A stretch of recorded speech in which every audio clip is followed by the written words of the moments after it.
Then she ran away. She took a cake out of the fridge to celebrate my graduation. No one else was there. I enjoyed this short but warm moment of happiness. After the college entrance exams, I was relieved of a heavy burden. I spent every day with Yuri. I didn't see or hear the others in the family. On this day, Yuri and I were playing badminton in the courtyard when we accidentally hit the ball into the balcony on the first floor. It was my father's study. I went to pick it up. Yuri smiled and went upstairs. I was tired, so I set out the cakes in the fridge for afternoon tea. It wasn't until I finished my share of the cake. Yuri came back slowly. "Did it take you so long to go to the toilet?" I teased her, but my eyes fell on her hand. Blood. "Yuri, you're hurt." I grabbed her hand and looked at it. Her palm looks like it's been abraided by something. It's not from being hit. I sighed in relief and rushed to get the medicine kit. And while disinfecting and bandaging her, I scolded her for being so careless. Yuri kept her head down and didn't say anything. I thought I had spoken too harshly. I tried to comfort her with a soft voice. But she suddenly asked, "Sid, so you love your father?" I was stunned by her sudden question. Then I took her into my arms. I looked at her and said seriously, "In this family, I only love Yuri, and only Yuri." Hearing my words, Yuri's eyes lit up and she said, "I love you too," and then she arched into my arms. I was amused by her behavior. I patted her back and coaxed her. She's such a child. I didn't expect to wait for my bar mitzvah. My father had a stroke first. He collapsed in a shower and missed the best time for treatment. Everyone in the family panicked. The doctor said he had high blood pressure and shouldn't take cold showers, especially after a workout. Does he have high blood pressure? But it's already happened, so we have to accept the treatment first. His father suffered a stroke that left him hemiplegic and impaired in movement and speech. He went from being an elite member of society to an invalid who couldn't even take care of his own urine and feces. Father's temper became more and more erratic.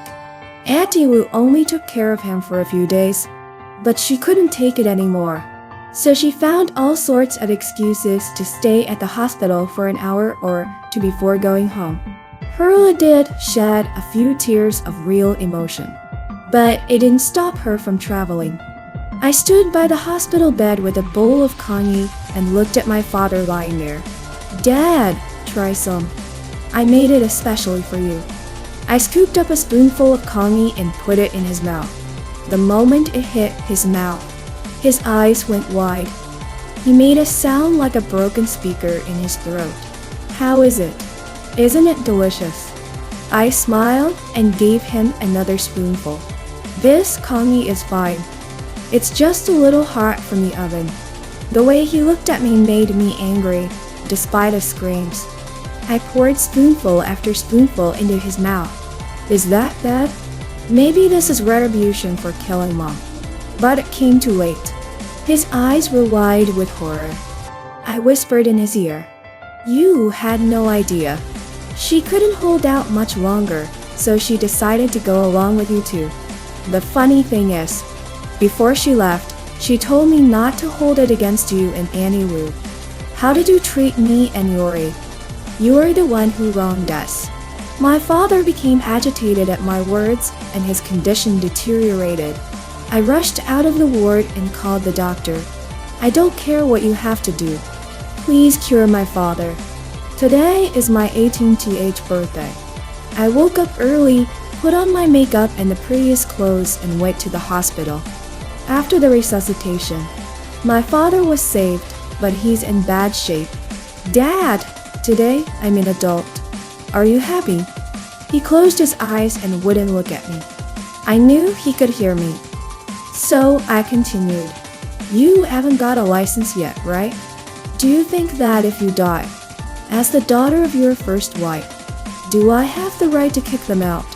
Such provocative words made his scarlet eyes stare viciously at me. I want her to know. She can only be a mistress for the rest of her life. And your daughter too. After all, she's your daughter, my sister. When I get my inheritance, I can raise her for you until she's 18 and let her live in my house. At that time, if I tell her to go east, she can't go west. His face began to flush and his breathing became rapid. Oh yes, I've got your grave in mind. The sea. What do you think? Are you touched?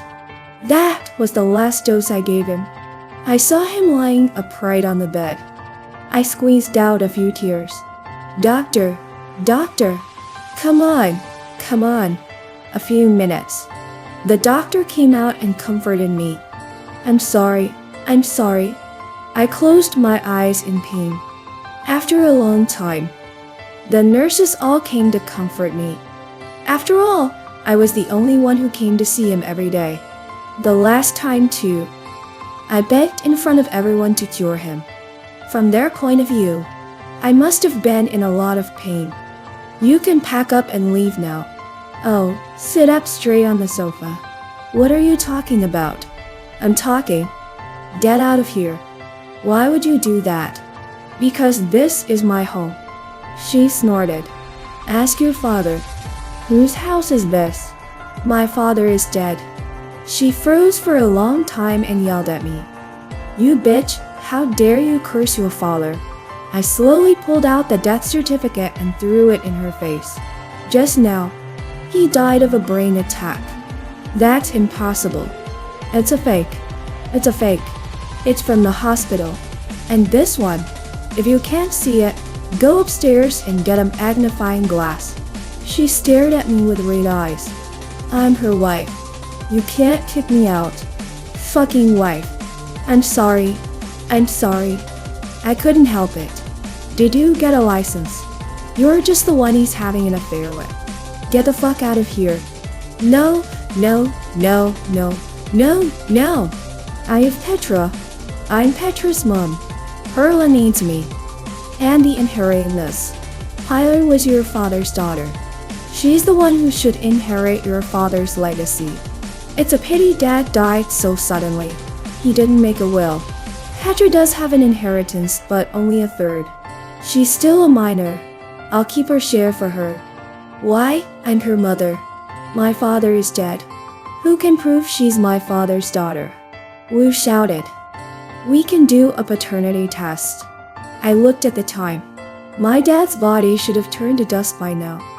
How can you prove it? In fact, it's not that I can't recognize her identity. Wu looked at me with hope in her eyes. But she's not like you. I can give you a sum of money as long as you don't show up in front of me again. If you have to fight me, I guarantee that your daughter won't get a cent. We thought carefully and asked how much. 10 million. Obviously, she wasn't satisfied. But was there a better way? I took out my car keys and said, this Porsche is your compensation. Take it and get out. Maybe she was skeptical about what I just said. She took the keys and left, probably to go to the hospital to confirm. I sat down on the sofa and poured myself a cup of tea. I counted in my mind. 3, 2, 1, bang! The sound of a car crashing outside the house. I brewed my emotions, squeezed out a few tears, got up and stumbled towards the door. My father left suddenly this morning. Auntie Wu was devastated when she heard the news. She wanted to rush to the hospital to see him one last time. But she didn't realize. After seeing off the police who were questioning him, I silently wiped my tears. Called Perla, who was traveling abroad. After all, her mother was about to be sparked. As a daughter, she should rush back to see her and her father. I lied to Wu when I said she'd been cremated. Since we're a family, we should be in and out together. By the time Perla came back, her beloved mom and dad had left hand in hand. She almost cried herself to sleep. She suddenly grabbed the cup on the table and threw it at me. My forehead was bruised and bleeding. Yuri stared at her and said, "Apologies." Pearl was afraid of Yuri. Under her pressure, She can only whisper her apologies. Kneel down. Apologize like you mean it. Looking at Perla's twisted face, I laugh softly. It's all right. Petra is also really sad. I don't blame her. Petra, you're daddy's boy. I'm not going to kick you out. But you're going to be good in the future. Do you understand? She nodded dumbly. I was satisfied. The future can only get better. Yuri extra. I went up to just picked up the ball. The door of the study was pushed open. I subconsciously hid on the balcony. Darling, when are you going to give me a title?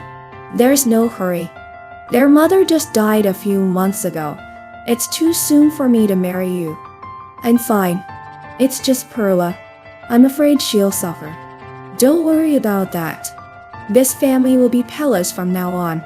I'm sure I won't let our baby girl down. Who said? You're lying. There are two more. You mean Yuri and Sita? Sita will be an adult soon. I have a partner. He's 40 and still not married. I'll marry Sita when she graduates from college. As for Yuri, Father was silent for a while. We'll send her away together. He's 40 years old and has some strange habits. If we satisfy him, we can continue to work together. Next, the sound of them kissing. I don't even know when they left.